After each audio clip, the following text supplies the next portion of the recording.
very important to Wyoming and the industries that we have here. I have also been selected as the RSC's Article 1 Task Force, and our mission is to reclaim Congress's legislative authority in the wake of the overturning of the Chevron decision. Our agenda is to enact reforms scaling the size and power of the administrative agencies and to professionalize the institution of Congress. In the 119th Congress, I have introduced 23 bills and I've co-sponsored 94 bills. There are 106 bills that have passed the House, and also one bill, the Laken-Riley Act, has become law, as I mentioned a moment ago. I also continue to champion legislation that is specific to Wyoming, including my bill to delist the grizzly bear and the federal coal moratorium, and terminate Biden's rewrite of the Buffalo and Rock Springs RMPs. In terms of administrative reform, again, I've been advocating for a legislative agenda to accomplish the goals of the Article 1 Task Force. One of the things that I've done is introduce a bill called the Regulatory Cooling Off Period. What that does is it slows the rulemaking process to increase participation and awareness of the citizens so that they can participate. I've also introduced what's called the 7th Amendment Restoration Act. What's happened over the years is that the variety of federal agencies have created what are called administrative law courts or administrative law judges. The SEC is one, the Securities and Exchange Commission is one that uses this tactic quite a bit. And what they do is that if they were to bring an enforcement action against one of the individuals in this room, they try to bring it in front of an ALJ, and oddly enough, they win their cases about 92% of the time in front of ALJs because they're all wearing the same jersey. Whereas what my bill allows is that if an agency brings an enforcement action against you, you can remove it to an Article 3 court as required by the Constitution and request a jury trial. One other thing that I've been working on, and if you've been reading the Cowboy State Daily, I think that what you will have heard about is the work on the dealing with the Postal Service and making sure that we are able to retain adequate and reliable postal service right here in Wyoming. So the plan of action was actually to remove all processing and distribution centers from the state of Wyoming, which would have forced all of our mail to be processed out of state. In one instance, we were able to show that a letter being mailed in western Wyoming to eastern Wyoming would have had to go through 4 states. So we're trying to protect our postal service right here in Wyoming, and we've made some real progress in that regard. About 2 weeks ago, the Postal Service announced that they are going to be keeping their processing center in Casper and Cheyenne, and they're going to be investing millions of dollars into both of those facilities. So I'm very excited about what we've been able to accomplish there. Thank you. Thank you. Destroyed.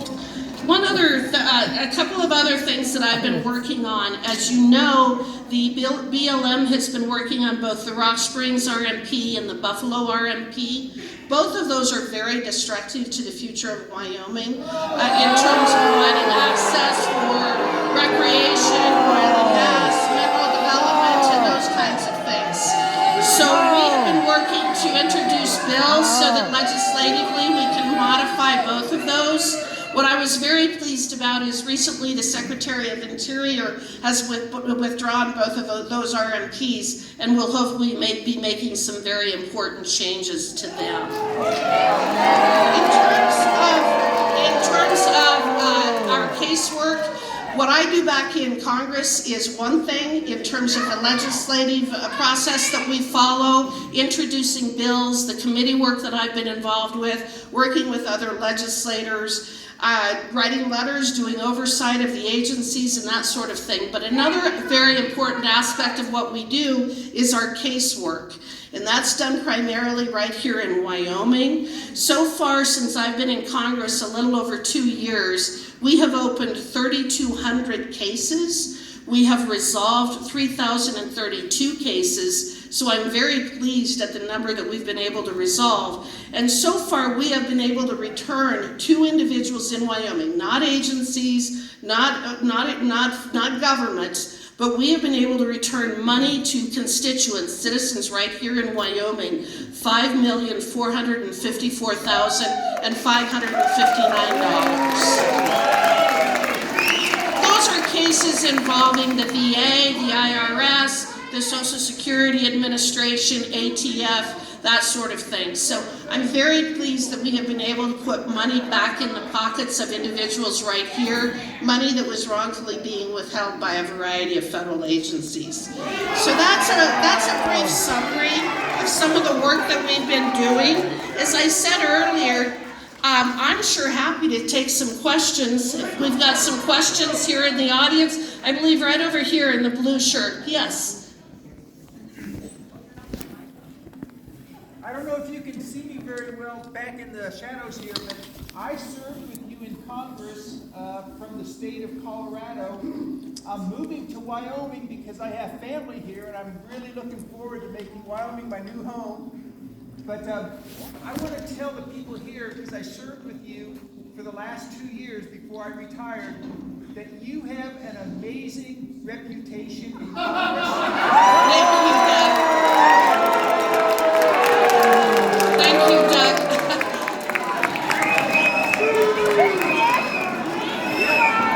Would you please show some respect for your fellow citizens? I mean, really, is this how you conduct yourselves? That is just so embarrassing. Doug, thank you. Tell Harriet Hagman to have a backbone. She's smart, she's tough, and she's an effective advocate for Wyoming. She knows how to flag the question. Thank you, Doug. I don't think that they're going to show the same respect that they should. Other questions? Right over here. Can we get microphones so we can hear? Give them a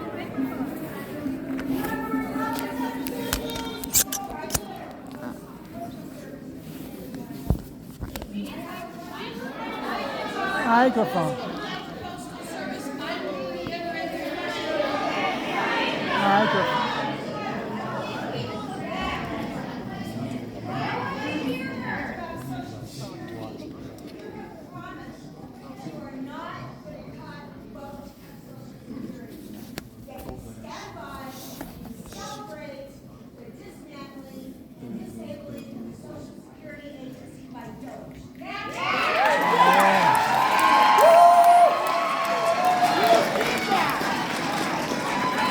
So the question was about Social Security, and what she's accusing me of is standing by while it is being dismantled by DOGE.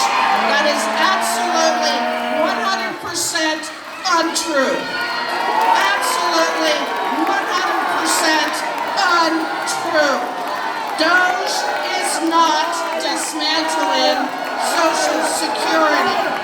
And even with reconciliation, we are not allowed to touch Social Security.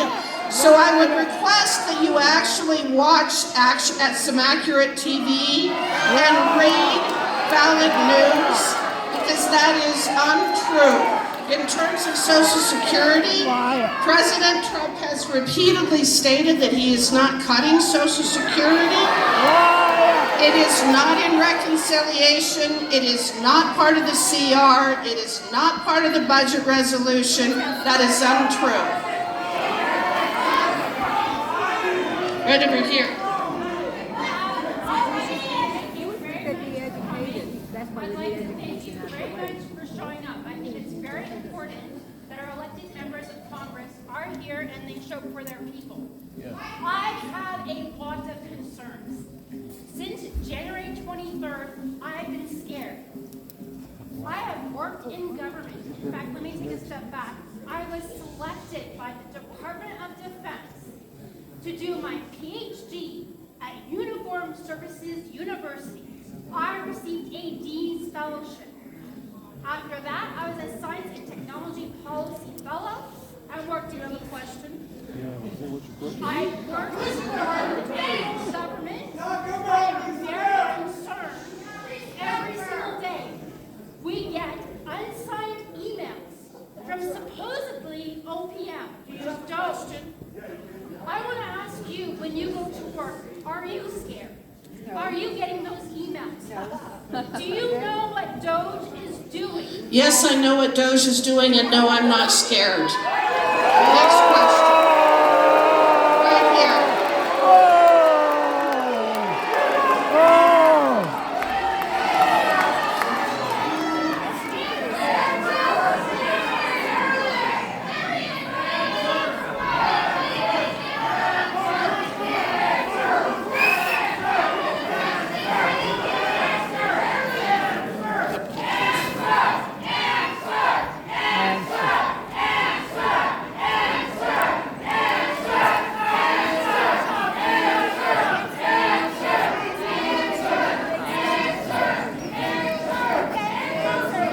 She asked me if I was scared and if I knew what Doge was doing, and I said no to both. I answered.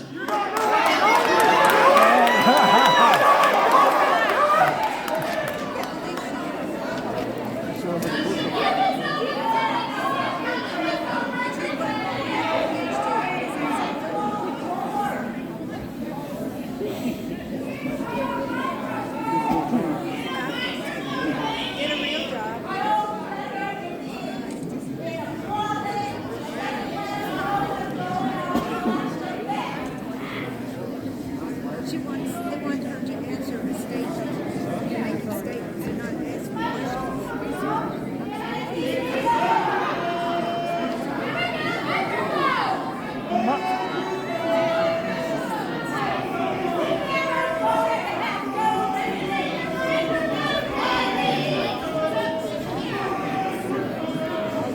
Microphone.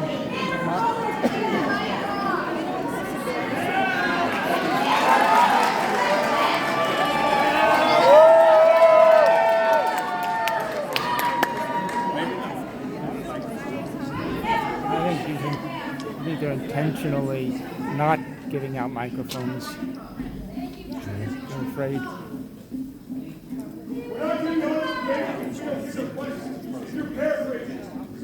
Harriet, what's going to happen to Yellowstone and Grand?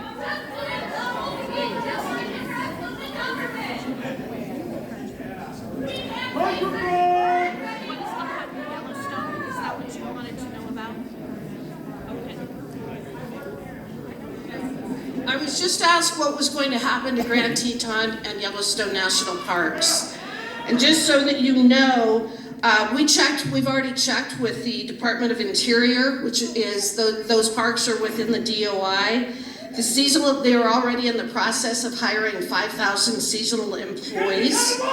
So they are already, in terms of the number of people who accepted the buyout, if you will, that's a fairly insignificant number. But they already are hiring as many as 5,000 seasonal employees. The National Park Service will be fully staffed for the upcoming season. I don't have any doubt that they'll be able to meet the demand. One other thing to keep in mind, that under previous administrations, the Park Service, U.S. Forest Service, they have billions of dollars in backlog. That was never taken care of by the Biden administration. You want to act as though there's never been any issues with these agencies, and there has been. Yes, sir, right here.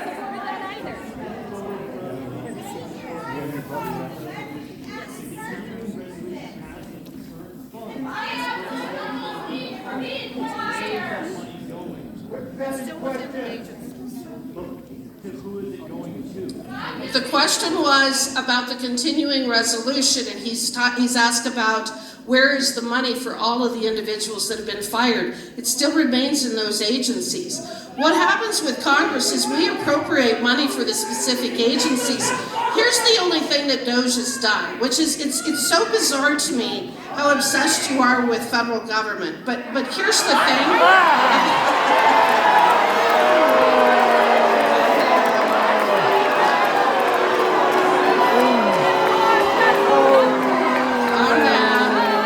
Calm down.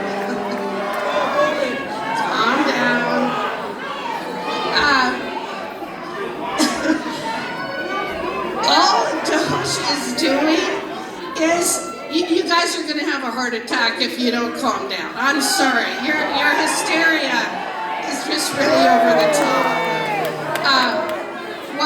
What Doge is doing is it's the closest thing to it is the closest thing to zero-based budgeting that we've seen. Why would you be opposed to us looking on a line-by-line basis what every agency